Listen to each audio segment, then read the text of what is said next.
Muy bien, Hechos capítulo 16 y hacemos una breve introducción de lo que fue el capítulo 15. El capítulo 15 del libro de los Hechos nos estuvimos leyendo la semana pasada. Es ese momento donde la iglesia se reúne en Jerusalén para tratar un tema que había surgido dentro de aquellos primeros creyentes y era qué había que exigirle a los que no eran judíos y querían convertirse a la fe cristiana, qué exigencias había que ponerles. Y bueno, el resultado es que se decide que lo único que ellos necesitaban para ser parte de la fe cristiana era creer en Jesucristo como Señor y Salvador de sus vidas. No necesitaban otra cosa, solamente eso, el único requisito para los gentiles, aquellos que no eran judíos, era tener fe en Jesús para salvación de sus almas. Y al final del capítulo 15 vemos que el apóstol Pablo y Bernabé, que fueron los que formaron parte del primer viaje misionero, quieren, comenzar un segundo viaje para comunicarle a las iglesias que ya habían fundado estas nuevas noticias. Y en la previa, Bernabé tiene la idea de llevar con ellos nuevamente a Marcos, a quien luego va a ser el autor del Evangelio de Marcos. En ese momento un joven que ya los había abandonado en el primer viaje, no sabemos el motivo, pero a mitad del viaje él se dio vuelta y los abandonó, y eso provocó el disgusto en Pablo, y lo que hace que haya una confrontación entre Pablo y Bernabé, y ese primer equipo misionero se divide. Y así es que Bernabé junto con Marcos viajan a Chipre, a esta isla que está acá, y Pablo junto con otro hermano creyente llamado Silas comienzan lo que vamos a conocer como el segundo viaje misionero, que está narrado a partir de este capítulo 16 del libro de los Hechos. Vamos a leerlo. Estamos leyendo en la versión traducción viviente, una versión muy linda para entender lo que la Biblia nos dice. Así que leemos del versículo 1 al versículo 5. ¿Querés leerlo vos? Sí. No solo que Rosario ya estuvo comentando cuáles fueron sus versículos favoritos, ahora después leemos su comentario. Qué bueno. Del 1 al 5. Pablo fue primero a Derbe y luego a Listra, donde había un discípulo joven llamado Timoteo. Su madre era una creyente judía, pero su padre era griego. Los creyentes de Listra e Iconio tenían un buen concepto de Timoteo, de modo que Pablo quiso que él los acompañara en el viaje. Por respeto a los judíos de la región, dispuso que Timoteo se circuncidara antes de salir, ya que todos sabían que su padre era griego. Luego fueron de ciudad en ciudad enseñando a los creyentes que siguieran las decisiones tomadas por los apóstoles y ancianos de Jerusalén. Así que las iglesias se fortalecían en su fe y el número de creyentes crecía cada día. Amén.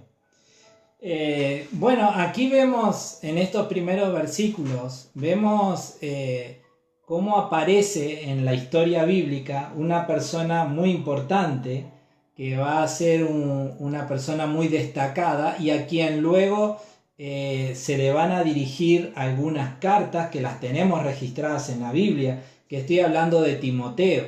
Este Timoteo, este joven, es quien luego va a tomar posiciones de liderazgo y de responsabilidad en algunas iglesias, encomendado por el propio Pablo, y es a él a quien Pablo le va a escribir las cartas que conocemos como primera y segunda de Timoteo, cartas que él le escribe sobre el final de su vida. Pero bueno, entendamos un poquito cómo empieza la cosa. Cada uno de los viajes misioneros comienzan desde la misma ciudad, que es Antioquía, que es la ciudad que está allí, ¿verdad? Esa es la ciudad de Antioquía. La ciudad de Jerusalén está aquí abajo. Desde esa ciudad de Antioquía partió el primer viaje misionero y ahora parte el segundo viaje misionero de Pablo con Silas.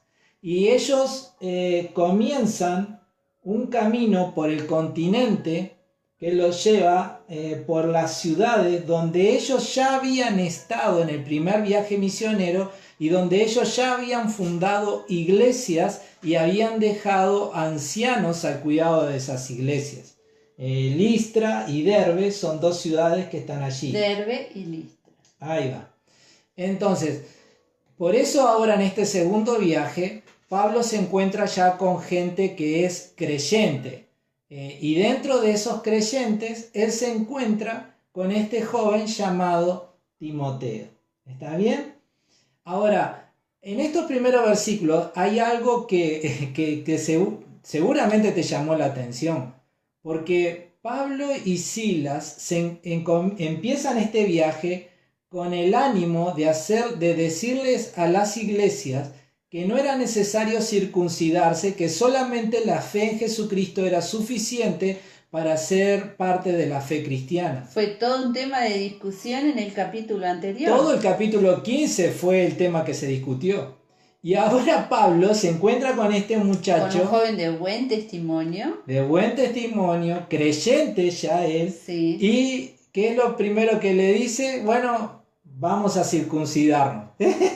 Parece una locura, ¿verdad? Parece como que está yendo en contra de todo lo que él mismo estuvo diciendo en los capítulos anteriores y en lo que él va a decir a continuación. Pero esto es lo que tenemos que entender. Pablo no le está diciendo a Timoteo que tiene que circuncidarse para salvación. Timoteo, cuando se encuentra con Pablo en estos versículos, él ya es un creyente, él ya es un discípulo.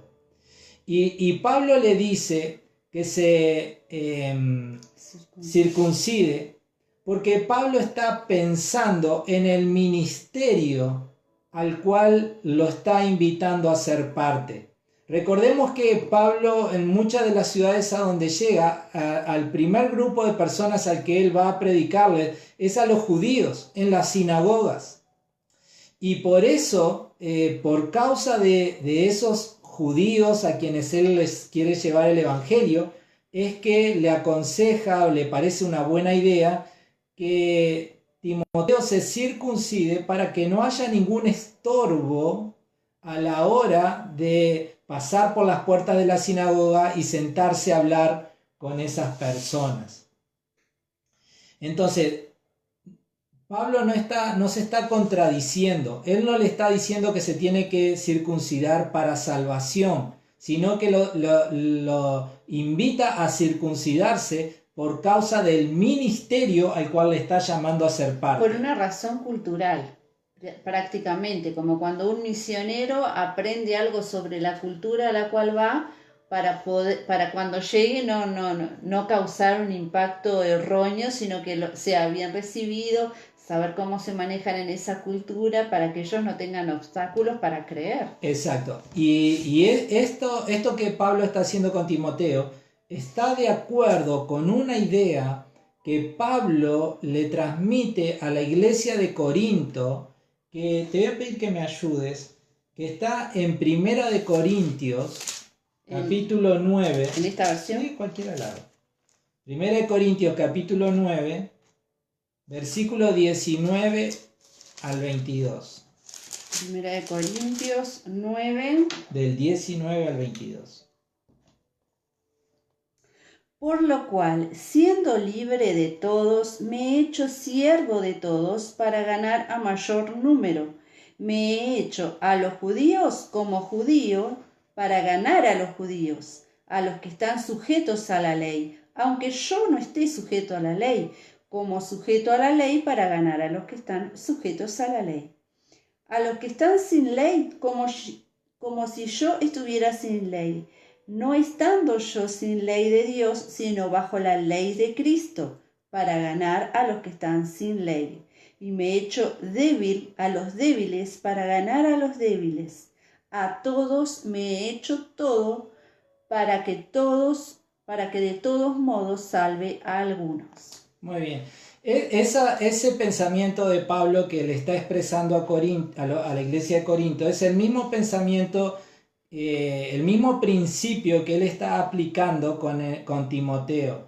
Es decir, Pablo sabe que la circuncisión bajo el pacto de la gracia no tiene el mismo, no tiene un significado relevante, pero él, como lo que le interesa es poder tender puentes para poder predicar de Cristo y que de alguna manera logre ganar a alguno, entonces dice, bueno, no hay problema, hagamos este cortecito donde hay que hacerlo y de esa manera las puertas van a estar abiertas para que prediquemos a Jesús. ¿Sabes a qué me hace acordar? Cuando los misioneros cristianos van a países, por ejemplo, musulmanes, donde hay que vestir de cierta forma a las mujeres, con el velo, con esto, con lo otro, y las hermanas van sabiendo eso y están dispuestas a hacer eso para que no causar un choque, sino que cuando lleguen sean bien recibidas y puedan escuchar el mensaje, algo así. Exacto, esa flexibilidad cultural es muy importante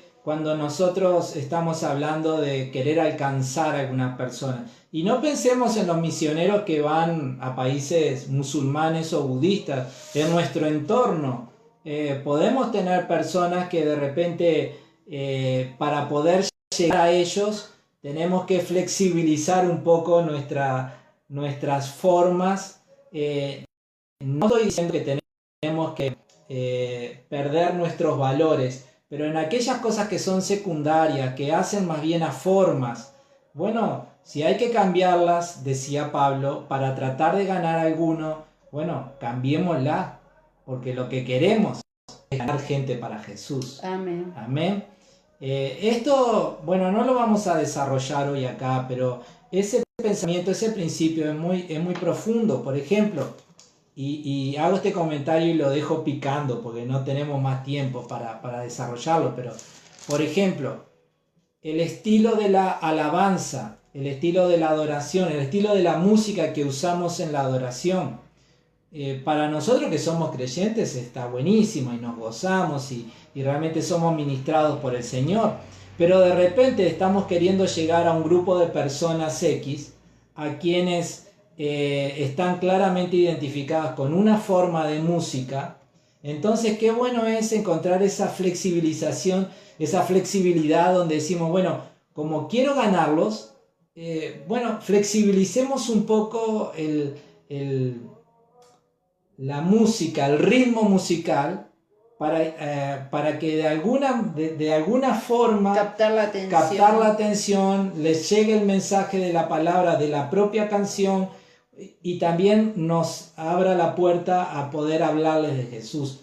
Estoy poniendo un ejemplo. Eso está pasando muchas veces con iglesias que tienen unas plataformas mayores de repente que están transmitiendo y entonces usan formas en las que la gente mira televisión y le gusta, moderno, ya sea con la forma de vestirse, de hablar, con el contenido, que no es para parecerse al mundo, sino que es para que la gente del mundo se interese y pueda escuchar el mensaje del Evangelio, que en definitiva es lo que uno quiere hacer llegar, ¿verdad? Exacto. Sin duda que hay muchos cuidados que hay que tener. No significa aguar el Evangelio, no significa que el mundo entre en la iglesia. No estoy hablando nada de eso. Simplemente estoy hablando de que manteniendo los valores, los principios, la fe, la santidad, la obediencia. Bueno, a veces cuando queremos estar llegando al corazón de las personas, sean astutos, como dijo Jesús. A veces tenemos que usar de astucia, y eso es lo que Pablo está haciendo con Timoteo. Pablo peleó para que la circuncisión no fuera una obligación dentro de la fe cristiana. Y ahora lo primero que hace es circuncidar. Bueno, lo que Pablo está haciendo es siendo astuto, porque él quiere ganar a los judíos para Cristo y sabe que no va a poder llegar a ellos si al lado tiene a un joven que no está circuncidado. Además también Timoteo es medio judío, ¿verdad? La mamá de él es judía y bueno, todo eso hace a que estratégicamente Pablo vea que es buena idea que él se circuncide. Pero no estamos hablando de salvación, estamos hablando de ese ministerio que Pablo quería desarrollar en toda esa región. Y bueno, luego de que de Timoteo se suma al equipo, dice el versículo 6. Luego Pablo y Silas viajaron por la región de Frigia y Galacia porque el Espíritu les había impedido que predicaran la palabra en la provincia de Asia en ese tiempo. Luego, al llegar a los límites con Misia, se dirigieron al norte hacia la provincia de Bitinia, pero de nuevo el Espíritu de Jesús no les permitió ir allí. Así que siguieron su viaje por Misia hasta el puerto de Troas. Esa noche Pablo tuvo una visión. Puesto de pie, un hombre de Macedonia, al norte de Grecia, le rogaba: ven aquí a Macedonia y ayúdanos. Entonces decidimos salir de inmediato hacia Macedonia, después de haber llegado a la conclusión de que Dios nos llamaba a predicar la buena noticia. Y en estos versículos es sumamente interesante ver la actividad del Espíritu Santo. Acá hay un comentario de Santi, después leo el tuyo, Rosario, pero como es de unos versículos más adelante, que a él le gustó el versículo 6, justamente, porque habla acerca de seguir la guía del Espíritu Santo. Amén, amén. Bueno, eso es lo que resalta en lo que acabamos de leer. Mirando el mapa, ellos están aquí, Listra, Derbe, Antioquía de Pisidia, ciudades que ellos ya visitaron en el primer viaje misionero. Y ahora vemos que el viaje de ellos se transforma en una línea recta que los lleva hasta la región de Misia, hasta la ciudad de Troas. Es decir, Pablo quería venir hacia Asia a predicar en otras ciudades. Tal vez él estaba pensando en venir a la ciudad de Éfeso, que era una de las ciudades más grandes en aquel tiempo. Pero el Espíritu Santo le dice no, hacia Asia no. Él quiere ir hacia Bitinia, que es hacia arriba, hacia el norte, y el Espíritu Santo le dice que no. Y entonces se hace como un corredor. Pablo quería ir hacia adelante y el único lugar hacia el cual el Espíritu Santo le permitía ir era hacia adelante, hasta que él llega a la ciudad de Troas, que es enfrente de la región de Macedonia, que ya es el continente europeo. Y eso es sumamente interesante, cómo el Espíritu Santo lo guió a él. El razonamiento humano diría, bueno, pero hay tantas ciudades acá que necesitan conocer de Jesús, ¿por qué no podemos ir acá? ¿Por qué no podemos ir allá? ¿Hacia dónde vamos? El Espíritu Santo no le dijo nada, solamente tuvieron esa visión cuando llegaron aquí a los límites del continente. Ellos simplemente iban hacia adelante por el lugar por donde el Espíritu Santo les permitía ir, pero no sabían por qué ni para qué.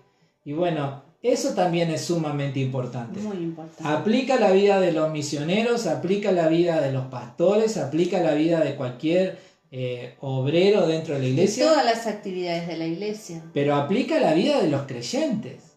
De esto estamos hablando cuando hablamos de ser guiados por el Espíritu Santo. Estamos hablando de que vamos a hacer algo, emprender un negocio, una actividad, y de repente el Espíritu Santo te cierra la puerta y te dice no, por acá no. Y bueno, vos por acá no, voy por allá, y el Espíritu Santo te dice por acá tampoco. Y solamente te deja un camino por el cual seguir. Y bueno, y vos tenés que seguir por ahí. Y eso es a lo que nos referimos cuando hablamos de ser guiados por el Espíritu Santo. Es una actividad tremenda. Y es una actividad continua que el Espíritu Santo está haciendo en nuestras vidas, desde las cosas más grandes hasta las cosas más pequeñas. Es bueno, muchas veces tomamos cuando algo no nos sale y queremos forzar esas puertas porque nos parece, las intenciones de Pablo era predicar el Evangelio, o sea, ¿qué mejor que eso? Pero tenemos un Dios que todo lo sabe, todo lo ve, y muchas veces cuando algo que decimos, pero esto es bueno, ¿por qué no lo puedo hacer? Es el enemigo, son los que me rodean, pero a veces tenemos que ser sumisos a Dios y decir, bueno, Señor, si no querés que haga esto, yo entiendo que es tu voluntad, yo hago tu voluntad. Nos pasa a todos que a veces nos ponemos que, no, pero yo quiero lograr esto, ¿verdad? Y bueno, acá aprendemos de Pablo cómo él se dejaba guiar, a pesar de que él quería y tenía buenas intenciones, se daba cuenta que el Señor le decía no, y bueno, y seguía por donde Dios le guiaba. Amén. Y me acordé de un versículo que cuando recién llegamos, creo que el primer año, fue un lema para un trabajo que hicimos. No sé si algunos todavía tendrán la calcomanía, el pegotín que teníamos todos para... ¿Te acordás? ¿Ni vos te acordás? Pasa y ayuda. Pasa y ayúdame. Cuando fuimos a Trinidad. A Trinidad, sí. Sí, tengo las calcamonías todavía. Buenísimo. Lo cierto es que Pablo va a lograr predicar en Asia como él lo desea, pero no en el segundo viaje, él lo va a hacer en el tercer viaje misionero. En el tercer viaje él va a estar 3 años en la ciudad de Éfeso y desde allí él va a predicar el mensaje de Cristo en toda Asia. Así que bueno, Dios tiene sus tiempos, Dios tiene su forma y uno simplemente tiene que permitirle al Espíritu Santo que nos muestre el camino por el cual tenemos que ir. Y es así que llegan a Troas y ahí del lado de enfrente está Macedonia, que ya es el continente europeo, y esa visión que tiene el apóstol Pablo de ese varón diciéndole pasa y ayúdanos, ¿no? Había un plan de parte de Dios. Y es interesante que a partir del versículo 10, el autor de esta carta, que es Lucas, un hombre griego, un médico, él comienza a hablar de nosotros. A partir de este versículo 10 se nota que Lucas se suma al equipo misionero y por algunos capítulos Lucas va a acompañar a Pablo en este viaje misionero, principalmente creo que hasta que salen de Filipos. Allí cuando Pablo salga de Filipos, otra vez vamos a volver a ellos, ¿no? Es decir, y algunos entienden que eso significa que Lucas se queda allí en Filipos con la iglesia que Pablo va a fundar en ese lugar. Pero es interesante ver ese aspecto, ¿no? Como que en este momento Lucas se suma por algún tiempo al equipo misionero. Pero bueno, la actividad del Espíritu Santo. Dejémonos guiar por el Señor, Él sabe por qué y para qué. Y así fue con el apóstol Pablo. Versículo 11. El Espíritu Santo no los deja venir a Asia, no los deja ir a Bitinia, solamente pueden llegar hasta los límites del continente y allí tienen la visión y cruzan entonces a Macedonia, que ya es el continente europeo. Versículo 11. Leo yo. Subimos a bordo de un barco en Troas, navegamos directo a la isla de Samotracia y al día siguiente desembarcamos en Neápolis. De allí llegamos a Filipos, una ciudad principal de ese distrito de Macedonia, una colonia romana, y nos quedamos allí varios días.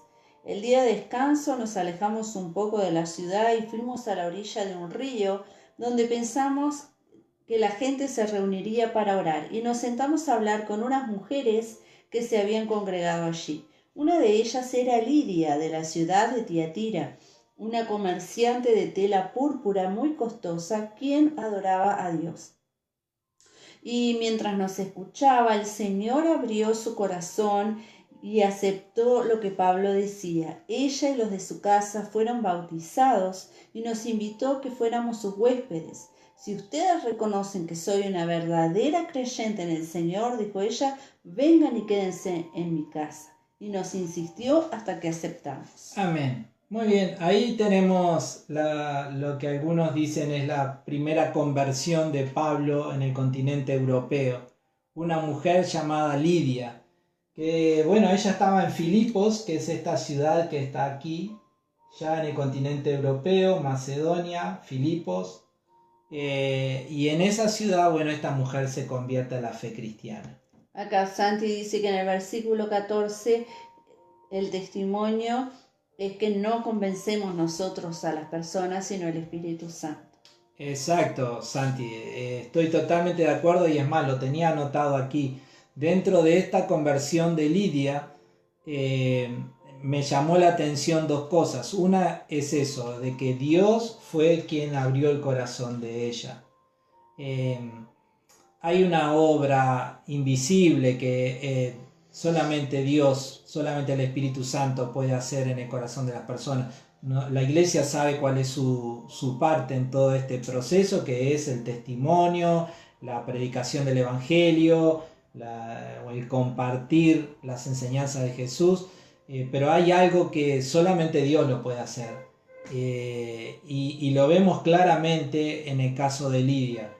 El Señor abrió el corazón de ella y ella creyó. Entonces, qué importante es que nosotros podamos en oración pedirle a Dios y rogarle que Él esté abriendo el corazón de las personas que están a nuestro alrededor para que crean y para que se vuelvan a la fe. Y lo otro que también quería resaltar es lo que ella hizo inmediatamente luego de creer en Jesucristo. Dice que se bautizó. La importancia del bautismo, ¿verdad? Jesucristo habló de eso. Él dijo, bueno, vayan, enseñen las cosas que yo les he enseñado y bautícenlos en el nombre del Padre, el Hijo y del Espíritu Santo. Entonces, qué importante es para la persona que le dice a Jesucristo que sea Señor y Salvador de su vida y recibe ese milagro del nuevo nacimiento, luego dar el paso del bautismo. El bautismo es un paso de obediencia, pero es un paso simbólico, no es que en la obra, en el bautizarse hay una regeneración, no, la regeneración vino, o la transformación de nuestro corazón vino en el momento que le dijimos a Cristo que sea Señor y Salvador de nuestras vidas y el Espíritu Santo nos bautizó. El bautismo en las aguas es un testimonio público de que hemos decidido morir a una vida sin Dios y nacer a una nueva vida con Dios y de obediencia a Él. Ese es el significado del bautismo. Pero por más de que, vuelvo a repetir, es simbólico, no por eso no es importante. Porque Jesucristo mismo dijo que los bautizáramos. Y vemos en la iglesia primitiva que, y lo vamos a seguir leyendo en otros casos de conversiones, que inmediatamente lo que las personas hacían era demostrar su fe a través del bautismo público. Así que si sos una persona que le ha dicho a Cristo que sea Señor y Salvador de tu vida y has experimentado el nuevo nacimiento, esto es lo que tenés que hacer ahora. Tenés que bautizarte, tenés que pasar por las aguas en un acto voluntario, pasar por el bautismo, y de esa manera no solamente vas a estar obedeciendo a Dios, sino que también vas a estar dando testimonio de ese cambio que ha ocurrido en tu corazón. Amén. Milka estaba comentando también que los dos versículos que a ella le llamaron la atención fue el versículo 10, donde dice que enseguida que entendieron, que vieron la visión, entendieron lo que tenían que hacer y se fueron para allí. Ese es un punto importante también, ¿verdad? Recibir la dirección de Dios y obedecerla, aceptar el desafío. Y bueno, y después otro versículo al que todavía no llegamos, que también. Muy bien. Bueno, gloria a Dios que están bien participativos hoy, ¿verdad? Ahora, Pablo está aquí en Filipos, ya lograron guiar a una persona a los pies de Cristo y el Señor ya ha obrado el nuevo nacimiento, en este caso en Lidia.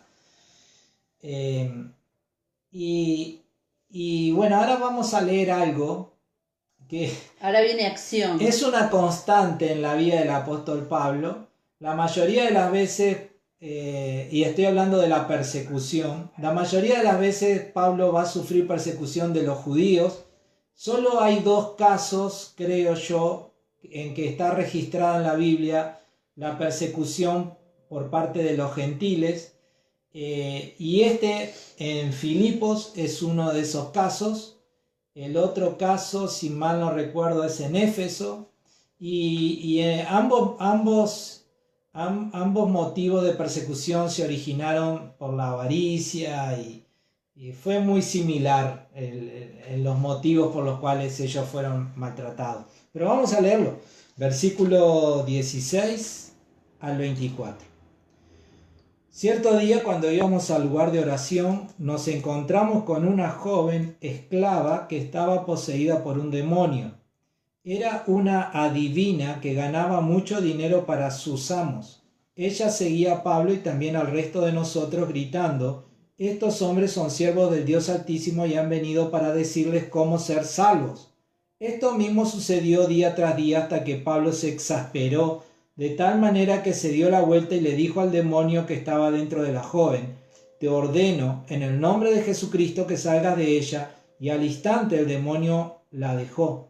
Las esperanzas de sus amos de hacerse ricos ahora quedaron destruidas, así que agarraron a Pablo y a Silas y los arrastraron hasta la plaza del mercado ante las autoridades. Toda la ciudad estaba alborotada a causa de estos judíos. Les gritaron a los funcionarios de la ciudad: enseñan costumbres que nosotros los romanos no podemos practicar porque son ilegales. Enseguida se formó una turba contra Pablo y Silas y los funcionarios de la ciudad ordenaron que les quitaran la ropa y los golpearan con varas de madera. Los golpearon severamente y después los metieron en la cárcel. Le ordenaron al carcelero que se asegurara de que no escaparan, así que el carcelero los puso en el calabozo de más adentro y les sujetó los pies en el cepo. Bueno, como decíamos, esta es una de las dos veces que el libro de los Hechos registra la persecución contra Pablo por parte de gentiles. La otra vez es en la ciudad de Éfeso. Demetrio era, ¿no? El de los templecillos, en la ciudad de Éfeso. Y hay algunas cosas que me parece que son interesantes para resaltar. Una es... Sí, no, solo iba a mencionar un comentario de Milka que a ella le llamó la atención el versículo 17, que es cuando la muchacha, que en realidad lo que está gritando es que ellos son siervos del Dios Altísimo y han venido a decirles cómo ser salvos, ¿verdad? Pero cómo no venía de parte del Señor, eso que ella decía. Exacto. Recordemos que a Jesús le pasaba algo similar. Cuando Jesús expulsaba demonios, los demonios salían de la gente gritando: este es el Hijo del Dios Altísimo. Y la Biblia registra en los evangelios que Jesús mismo les ordenaba que se callaran y que no dijeran eso. Y ahora vemos al apóstol Pablo en una actitud similar. Sin duda que ese discernimiento espiritual que es tan necesario para todo creyente les ayudaba a entender de que, bueno, si bien lo que estaban diciendo era real, pero la fuente de dónde venía no era apropiado. Y eso es interesante también, ¿verdad? Porque a veces por falta de discernimiento nosotros aceptamos palabras que a veces son buenas, no siempre son palabras malas. Esto era absolutamente verdadero todo lo que decía ella. Pero no discernimos la fuente de donde vienen. Y sabemos que cuando el diablo hace algo, siempre lo hace con el fin de destruir. Entonces, bueno, sin duda que son palabras que, aunque son verdaderas, hay que cortarlas inmediatamente para que no provoquen un daño mayor en la vida de las personas. Uh-huh. Y es interesante ver también esa relación que hay entre la adivinación y el poder de las tinieblas. Hoy en día la adivinación sigue siendo una opción para muchas personas. El horóscopo o diferentes formas en las que las personas quieren tratar de descubrir su futuro o encontrar una respuesta que naturalmente no pueden tener. Ahora, el problema es cuál es el poder que está detrás de esas cosas. Porque claramente la Biblia nos revela que detrás de la adivinación, de los horóscopos y de tantas otras cosas, el poder que se encuentra detrás es el poder de las tinieblas. Y nosotros tenemos que saber, entender claramente que el poder de las tinieblas no quiere nada bueno para nosotros. Lo que quiere es destruirnos. Entonces, mejor estar lejos de su influencia. No quiere nada bueno para ningún ser humano. El diablo odia al ser humano y cualquier consejo y palabra que venga siempre va a venir atrás con maldición y con deseos de muerte. Así que lo mejor es estar lo más lejos posible de todo eso. Ahora veamos la situación. Pablo llega a Filipos porque el Espíritu Santo no le dio otra opción. Tienen fruto de su ministerio porque una persona se convierte e inmediatamente después de eso están en una cárcel encerrados en el cepo, en una tortura muy dolorosa. Ellos podrían haber dicho: y para esto nos trajiste, Espíritu Santo, para esto, Dios, me trajiste hasta este lugar. Pero Dios, ¿por qué a mí si yo te hice caso? ¿Por qué a mí si yo te estoy obedeciendo? ¿Por qué a mí si yo no fui rebelde a la visión que me diste en la noche? Es decir, creo que muchos de nosotros en la misma situación sería la respuesta primera que tendríamos. Ahora, ¿cuál fue la respuesta de Pablo y Silas? La leemos. Versículo 25 en delante. Alrededor de la medianoche, Pablo y Silas estaban orando y cantando himnos a Dios, y los demás prisioneros escuchaban. De repente hubo un gran terremoto y la cárcel se sacudió hasta sus cimientos. Al instante todas las puertas se abrieron de golpe y a todos los prisioneros se les cayeron las cadenas. El carcelero se despertó y vio las puertas abiertas de par en par. Dio por sentado que los prisioneros se habían escapado, por lo que sacó su espada para matarse. Pero Pablo le gritó: «Detente, no te mates, estamos todos aquí». El carcelero pidió una luz y corrió al calabozo y cayó temblando ante Pablo y Silas. Después los sacó y les preguntó: «Señores, ¿qué debo hacer para ser salvo?». Ellos le contestaron: «Cree en el Señor Jesús y serás salvo, junto con todos los de tu casa». Y le presentaron la palabra del Señor tanto a él como a todos los que vivían en su casa. Aún a esa hora de la noche, el carcelero los atendió y les lavó las heridas. Enseguida ellos lo bautizaron a él y a todos los de su casa. El carcelero los llevó adentro de su casa y les dio de comer, y tanto él como los de su casa se alegraron porque todos habían creído en Dios. Bueno, ahí déjame que comente que Rosario puso que le gustaron muchísimo todos esos versículos de cuando el carcelero le pregunta cómo pueden ser salvos y Dios obró sobre ellos en la cárcel porque eran sus hijos amados. Y realmente que ese es uno de mis pasajes favoritos. Ese momento donde Pablo, a mí me encanta la alabanza, todo el tema de la música a mí me mueve a acercarme a Dios, me hace como conectarme con el Señor. Y pensar en ellos ahí, en esa situación que vos decías, habiendo sido guiados hasta llegar ahí, después de recibir palo, estar lastimados, dolidos, pero ponerse a adorar a su Dios. Que eso a mí me enseña muchísimo. No sé si en ese momento yo haría lo mismo, pero me hace reflexionar de como hija de Dios, cómo tengo que enfrentar las situaciones siempre adorando a Dios. Y Pablo mismo dijo: todo aprovecha a bien a los que aman a Dios. Y él estaba aprovechando esa oportunidad. Y muchas veces he escuchado de personas que en la prisión, que llegan a prisión injustamente por compartir el Evangelio, pero una vez allí tienen oportunidad de compartir la palabra de Dios con personas que de otra forma nunca llegarían a escuchar el Evangelio. Entonces, Dios sabe lo que hace. Dios sabe, Dios es fiel, Dios es bueno, Dios es justo y Dios lo que quiere es que todos le conozcan. Amén, amén, exactamente. Entonces el apóstol Pablo nos da una gran enseñanza de cómo enfrentar las dificultades aun cuando somos guiados por Él, por Dios, a estar en esa situación, en ese punto, en ese lugar, y aún así, por estar ahí, por obedecer, te toca enfrentar una prueba difícil como la estaba pasando a Pablo. Bueno, Pablo no se puso a despotricar contra Dios, simplemente siguió adorando, exaltando el nombre del Señor. Y ese es un gran ejemplo para nosotros.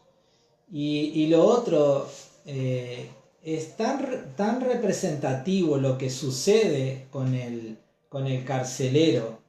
En medio de la oscuridad, el carcelero está dispuesto a matarse por el hecho de que, bueno, si se le escaparon los presos, sabía que el castigo era que lo iban a matar a él, porque era su responsabilidad. Pero cuando pidió luz y la luz vino, él vio la realidad y de alguna manera fue tan conmovido por toda esa situación que hizo esa pregunta: ¿cómo puedo hacer yo para ser salvo? Y eso es tan representativo de la condición de la humanidad, una humanidad en la que estamos en tinieblas, sin darnos cuenta que ese camino de tinieblas es un camino de muerte. Pero cuando llega la luz del Evangelio a nuestras vidas, a una ciudad, a una región, a un país, a un continente, la luz del Evangelio nos muestra otra realidad, un camino de salvación. Sin duda, el Espíritu Santo obra en nuestro corazón, como lo hizo en Lidia, nos prepara para ese encuentro con el Señor. Y ahí viene esa pregunta: ¿qué tengo que hacer para ser salvo? Y la respuesta es tan sencilla que no sé por qué alguien no entendería la respuesta a una pregunta tan profunda como esa. Porque la respuesta es simple: cree en el Señor Jesucristo y serás salvo. Ya está. 5, 10, ¿cuántas? No conté las palabras, pero son una oración de pocas palabras, que las entiende cualquier persona, que no tiene ninguna complicación de ningún tipo. ¿Querés ser salvo? Cree en el Señor Jesucristo y serás salvo. Sos un amigo que está mirando esta transmisión y llegaste a este momento y se despierta en ti el deseo de ser salvo. Cree en el Señor Jesucristo y serás salvo. Amén. Pero yo soy esto, pero yo soy lo otro, pero bueno, acá no hay un... Vení, carcelero, vamos a ver cómo es tu currículum vitae. Vas a tener que cambiar tu forma de tratar a los presos como a mí. Capaz que el hombre había hecho cosas que ninguno de nosotros podría llegar a imaginarse, pero Pablo no le cuestionó nada. Pablo simplemente le dijo: cree en el Señor Jesucristo y serás salvo. Y ese es el mensaje de la iglesia para la humanidad hoy. El mensaje de la iglesia es tan sencillo como ese: cree en el Señor Jesucristo y serás salvo. Ya está. Ahora, lo otro que también es increíble de este pasaje, y con esto voy a tirar una bomba, pero es como dice: tira la piedra y esconde la mano, ¿verdad? Simplemente lo voy a mencionar y cada uno que lo medite con tranquilidad en su corazón. La misma noche que este hombre le dice a Cristo que sea su Señor y Salvador, esa misma noche el apóstol Pablo y Silas lo bautizan. Ahora, hagámonos las preguntas. ¿Ya estaba en condiciones de ser bautizado? ¿Ya estaba en condiciones de ser bautizado? ¿Estaba seguro Pablo que ese hombre realmente había tomado una decisión y iba a seguir para siempre a Cristo? ¿Él estaba casado? ¿Había dado frutos de que iba a ser un buen miembro de la iglesia? ¿No sería un borracho? ¿Habrá andado con alguna otra mujer? ¿Quién da testimonio de su conversión verdadera? Desde que conoció a Cristo hasta estos 15 minutos después. ¿Quién dice que realmente se convirtió? Bueno, como dije, tiro la piedra y escondo la mano.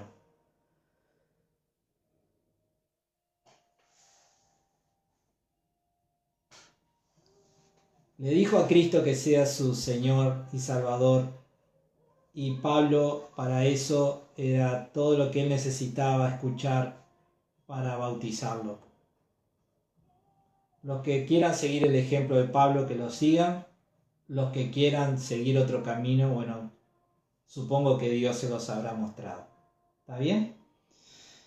Seguimos. Se bautizan, ¿qué debo hacer para ser salvo? Y llegamos al final de este capítulo. Versículo 35. A la mañana siguiente, los funcionarios de la ciudad mandaron a la policía para que le dijera al carcelero: suelta a esos hombres. Entonces el carcelero le dijo a Pablo: los funcionarios de la ciudad han dicho que tú y Silas quedan en libertad, vayan en paz. Pero Pablo respondió: ellos nos golpearon en público sin llevarnos a juicio y nos metieron en la cárcel, y nosotros somos ciudadanos romanos. ¿Ahora quieren que nos vayamos a escondidas? De ninguna manera, que vengan ellos mismos a ponernos en libertad. Cuando la policía dio su informe, los funcionarios de la ciudad se alarmaron al enterarse de que Pablo y Silas eran ciudadanos romanos. Entonces fueron a la cárcel y se disculparon con ellos. Luego los sacaron de allí y les suplicaron que se fueran de la ciudad. Una vez que salieron de la cárcel, Pablo y Silas regresaron a la casa de Lidia. Allí se reunieron con los creyentes y les animaron una vez más. Después se fueron de la ciudad. Lo cierto es que por esa condición de ser ciudadano romano, ellos no podían haber sido ni azotados ni encarcelados sin que se les haya sometido a un juicio. Y eso no fue lo que sucedió con Pablo y Silas. Ahora, si por lo que habían vivido Pablo y Silas querían denunciarlos frente al emperador, ellos perfectamente lo podían hacer, y eso iba a traer muchos problemas a las autoridades de aquella ciudad. Ahora, no estuvo en el deseo de corazón de Pablo la venganza, sino que algunos entienden que Pablo hace notar su ciudadanía romana y provocar este arrepentimiento y estas disculpas de las autoridades para que no quedara una mala imagen de quiénes eran los fundadores de la iglesia para la sociedad de Filipos, ¿verdad? Que no quedara que, bueno, unos alborotadores, unos judíos revoltosos fueron los que fundaron la iglesia cristiana en nuestra ciudad. No, las autoridades tuvieron que echar para atrás en su actitud, tuvieron que reconocer su error, pedirles disculpas. Entonces, en cierta manera, bueno, para la misma congregación, los mismos cristianos de esa ciudad, quedaba notorio de que esa ciudad había sido fundada por ciudadanos romanos que habían traído el mensaje del evangelio, así que iban a ser un poco más respetados también. Bien, y con esto terminamos esta primera parte del viaje de este segundo viaje misionero. El viaje sigue todo a continuación y tiene su retorno, pero tengamos en cuenta que Pablo todo esto lo está viviendo en Filipos, que ya es una ciudad del continente europeo. Cuando salen de Filipos, volvemos a ver cómo Lucas, el autor de esta carta, vuelve a hablar de ellos y no de nosotros. Dice en el versículo 40, al final del versículo 40, después se fueron de la ciudad. No dice y después nos fuimos. Dice se fueron. Entonces algunos entienden que es por motivo de que Lucas se queda allí en Filipos acompañando a esa iglesia que recién estaba formándose y creciendo en la fe. Luego en los otros viajes misioneros vuelve a darse ese cambio en los pronombres personales, y dando a entender que vuelve Lucas a encontrarse con Pablo, y por las cartas de Pablo sabemos que al final de su vida Lucas es uno de los pocos fieles que están con él acompañándolo. Entonces, bueno, simplemente un comentario para tenerlo en cuenta. Muy bien, por mi parte, ¿hay Bueno, algo más? no hay ningún comentario más. Así que, muy lindo. Cuántas aventuras cuando uno vive el Evangelio y sirviendo al Señor. Bueno, esa es la vida a la que el Señor nos invita. Desafíos, aventuras, recompensas eternas y experimentar esto, la salvación de las personas, el ser transformadas absolutamente por el poder del Señor. Amén. ¿Algún comentario que leamos antes de terminar? No, están todos muy calladitos, a ver. Bueno, acá se están despidiendo. Que tengan una buena noche. Bueno, Milka dice, el ladrón junto a Jesús en la cruz simplemente creyó y el Señor le dijo, hoy estarás conmigo en el paraíso. Amén. Bueno, papá se despide. Y háganos en oración para terminar entonces. Padre amado, te damos gracias por tu palabra, gracias por poder estar reunidos de esta forma, compartiendo tus enseñanzas. Señor, ayúdanos no solo a escucharlas como una aventura ajena, sino a entender que tus enseñanzas y tus planes siguen vigentes para nosotros, la iglesia, hoy en día. Que podamos aprender de nuestros hermanos que vivieron todo esto, que podamos entender qué es lo que tú nos hablas a nosotros, que podamos ser guiados por tu Espíritu Santo, podamos entender lo que tú nos hablas, que tú nos des discernimiento espiritual, que podamos obedecer con valentía cada vez que entendamos lo que tú nos guías, Señor, y que podamos ver el fruto, Señor, de almas salvadas para ti. En el nombre de Jesús, Señor, que podamos honrarte y que en los momentos de dificultad no dejemos de adorarte y de exaltar tu nombre, sabiendo que vos estás al control, Padre, guiando todo para bien, en el nombre de Jesús. Señor, que tu presencia, tu bendición esté sobre cada uno de los que ha estado conectado, que tú les bendigas, que tú les guardes en todas las peticiones que tienen, Señor, en todas sus necesidades, que tú les acompañes, Señor, y te damos gracias, Señor, por ser parte de tu iglesia. Y creemos y sabemos que así como hablabas y guiabas, sigues hablándonos a cada uno de nosotros y guiándonos. Y queremos oír tu voz y queremos obedecerte, Señor. En el nombre de Jesús. Amén. Amén. Antes de terminar, una palabra por si hay algún amigo, simpatizante que nos esté mirando ahora mientras oramos. En la situación del carcelero, el carcelero cuando mete a Pablo y a Silas en la cárcel, él tenía su vida resuelta, él tenía una posición de autoridad, él era el que mandaba, era el que daba las órdenes allí adentro, ¿verdad? Pero frente a todo lo que sucede en la medianoche, todo se le vino abajo y la única opción que él tenía era morirse. Pero como estaba vivo, tuvo una oportunidad de salvación y vida eterna. En un momento se le derrumbó todo el mundo, toda su realidad se le vino abajo, pero allí estaban Pablo y Silas con un mensaje de arrepentimiento, de perdón y de nuevas oportunidades. Ahora, qué tremendo es cuando sucede esa situación, pero sucede cuando uno ya no tiene oportunidades de salvación. La oportunidad de salvación es ahora, mientras estamos vivos. Y qué triste es cuando las personas, llegando al punto de partir, se despiertan a esa nueva realidad de eternidad, pero a una eternidad sin Dios.